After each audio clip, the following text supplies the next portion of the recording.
አውቀዋለሁኛ አንድ የበደለሽ ሰው ናፍቀሽኛል ቢልሽ ላንቺ ፈዝ ነው የሚመስልሽ ግን ናፍቀሽኛል አዎ በድያለሁ በግፍ ደግሞ ናፍቀሽኛል በጥፍ ማርያምን የመረኝ በስቷል መናፈቄ የትም እገኛለሁ የትም ስቃለሁ ግን ያለቅሳል ሳቄ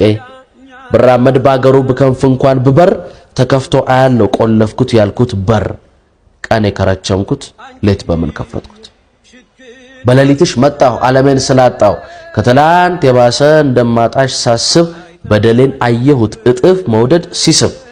አንቺ የዋ ውዴ የበደለ ሁሉ አይናፍቅም እንዴ ማቀፍ እንኳን ባልችል ምረት ባለምንም አትሳቂብኝ እንጂ ግጥሙን ያነበብኩ ናፈቅሽኝ አሁንም ፀሐይዋን ከተትኳት አይንሽን ለማየት ከቤቴ እየወጣው የበደለ አይኔን እንዳታየኝ ብዬ በጨለማ መጣው ደረስኩኝ ከደጅሽ መፍራቴ በነነ እሳይ አገኘሁሽ ናፍቆቴ ሰሆነ ከንፋለው ይኸው ስደርስም አልሳምሽኝ አጃኢብ ሰው መሆን ሳጠፋ ጊዜ ነው ጭራሽ ናፈቅሽኝ አጥፍቻለሁ በድያለሁ መውደዴን ቀብሬ አትሳቂብኝ እንጂ ልክ ስበድልሽ ጨመረብኝ ፍቅሬ ናፈቅሽኝ